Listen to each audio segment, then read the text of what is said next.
Peut-on se passer de son banquier quand on est un chef d'entreprise? C'est la question qu'on va poser à Frédéric Honorat. Bonjour. Bonjour. Vous êtes le fondateur de Banque à part. Une question un peu provocatrice, mais à dessein, hein, parce que vous avez des ambitions vraiment de révolutionner ce métier. Comment c'est Oui. né? C'est né d'un constat en tant qu'entrepreneur depuis une vingtaine d'années. Je suis confronté à tout un tas de problèmes de financement, financement de la croissance, financement de la trésorerie, financement de la transmission, bien sûr de l'amorçage. Et donc vous avez décidé, bah tiens, de vous pencher sur la question du métier de banquier Mhm. et de ce qui pourrait être fait pour changer les choses et surtout pour que, en fait, le banquier se mette davantage dans la peau du chef d'entreprise. C'est souvent ce qui lui est reproché, hein. Le pauvre, Mhm. c'est aussi un chef d'entreprise. Le C'est banquier, il vrai. ne faut peut-être pas tirer sur la diligence trop. Il a ses contraintes. Mais ce que vous observez, c'est que bah, souvent on est d'un côté de la table et de l'autre et on a Oui, du mal à réconcilier les points de vue. tout à Comment fait. vous allez vous y prendre? Nous allons permettre aux chefs d'entreprise en réseau de créer leur propre système de financement. On ne peut pas à proprement parler d'une banque. Pour démarrer, c'est un système de financement, banque d'investissement. Par ses pairs, on est plus dans la logique de la mutualisation, de la banque mutualiste. Oui, tout à fait. Banque mutualiste des origines, tontine avéronaise, on peut parler de ça également. En gros, vous avez un réseau, une franchise ou un réseau, un club d'entrepreneurs. Ces personnes-là se réunissent, et aujourd'hui c'est possible grâce aux nouvelles lois d'octobre dernier, se Sur le réunissent. crowdfunding. Oui, tout à fait. Mhm. Ils se réunissent, mettent en commun de l'argent. Cet argent-là, plutôt que de l'épargner sur un livret A qui ne rapporte pas grand-chose aujourd'hui ou sur une assurance vie de la même façon à 2,5, ils vont mettre ça sur un compte. Et ce compte-là, grâce à Banque à part, va permettre d'octroyer des crédits et éventuellement de faire de l'investissement en capital également, mais on parle d'abord de crédit, va permettre d'octroyer des crédits aux membres de leur réseau.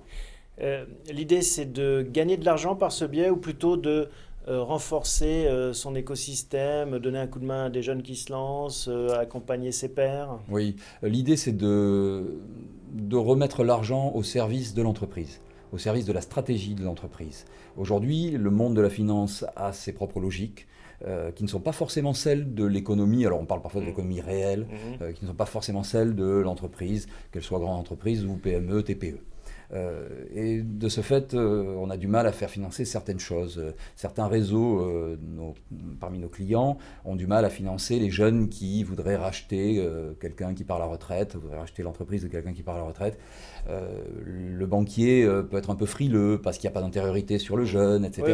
vous travaillez avec des agents d'assurance, hein, je crois, Oui, nous qui allons rencontrent, travailler, oui, avec ouais, des agents parce que en fait, d'assurance. le projet démarre, mais qui rencontrent cette problématique, financer les nouvelles générations. Tout à fait, des commerçants aussi, des réseaux de commerçants qui rencontrent la même problématique. Euh, le monde bancaire, voilà, il y a des trous dans la raquette en gros dans certains financements. J'ai parlé de la trésorerie. Mais ça ne veut pas dire que vous n'avez pas travaillé avec les banquiers au final, parce qu'ils sont peut-être contents que Oui, vous bouchiez certains trous dans la raquette. exactement. C'est vraiment un système de cofinancement et les banquiers que nous avons rencontrés voient ça d'un œil très positif. En effet, plus on est de fous, moins il y a de risques, on pourrait dire. Euh, En effet. Mais donc, ça, il faut avoir un réseau quand même. Ça, c'est oui, le préalable. Sans réseau, c'est difficile de mettre en place ce système. Et oui. vous, votre entreprise, elle a pour vocation de fournir les outils finalement, à l'épelle et les Oui, pioches de ce oui, réseau. exactement. Outils, services. On fonctionne quasi en marque blanche. Alors on apparaît, hein, parce que bien sûr il faut que ça soit totalement transparent pour les personnes qui vont investir. Mais on est vraiment une société de services financiers, de services Mhm. bancaires. C'est beaucoup de technologie, c'est complexe, c'est beaucoup de réglementation. C'est quoi? Où est la difficulté? La réglementation, en effet. La technologie aussi, mais aujourd'hui il y a beaucoup de plateformes qui existent déjà et qui peuvent permettre ça. Ce qui est complexe, c'est l'analyse des dossiers, le système de scoring. Euh, En tout cas, c'est complexe. En tout cas, c'est un élément très important. Euh, Est-ce que c'est transposable à tout un tas de catégories? Je prends un exemple, mais bah, je sais pas, un quartier qui voudrait créer justement son réseau de financement. Oui, à partir du moment où l'esprit de corps est suffisamment Il faut quand même important. qu'il y ait un lien fort, Ouais, un lien social. Et c'est ouais. là où on revient aux banques mutualistes du départ, Mm, des paysans qui tout s'associent à et fait. qui deviennent le crédit agricole Ouais, ouais, à terme. ouais, tout à fait. À la différence que chaque individu reste propriétaire de son argent là, dans ce système, hein. C'est vraiment le système du financement participatif. Hmm. et avec aussi tous les risques qui vont avec. C'est-à-dire qu'on tire beaucoup sur le banquier et en même temps, est-ce qu'on est prêt à prendre soi-même les risques? Est-ce qu'on les prendrait à sa place? C'est pas toujours gagné.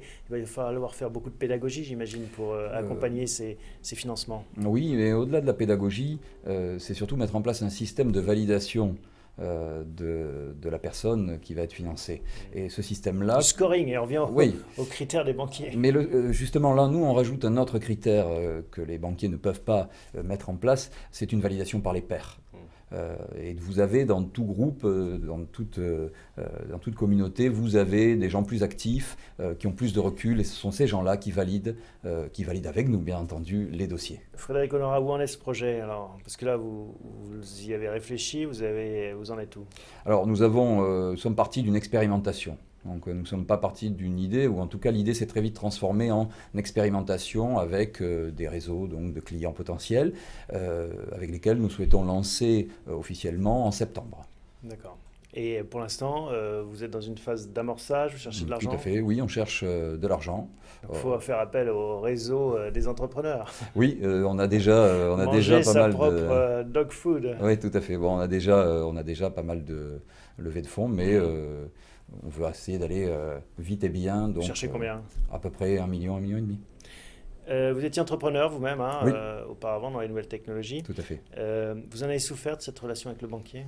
Oui, c'est une relation, c'est une espèce d'amour et de désamour. On n'a pas vraiment le choix, on ne peut pas s'en passer, d'où l'idée de Banque à part. À la fois, il faut jouer une relation de confiance, tout se fait à travers les hommes, mais derrière les hommes, il y a des structures qui ont leur logique. Et c'est ça la vraie idée, le vrai plus, c'est finalement, vous proposez ce scoring humain avec ce groupe, hein, cette validation par les pairs, oui, tout à fait. Qui finalement n'a pas de prix et permet de se servir de tamis.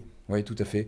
Et surtout le fait que le groupe d'entrepreneurs peut financer en fonction de sa propre logique et pas la logique d'un banquier qui a d'autres objectifs. Absolument. Voilà, ça s'appelle Banque à part. Merci Frédéric Honora de nous avoir présenté cette aventure. Vous viendrez nous raconter la suite. Volontiers. À bientôt. À bientôt.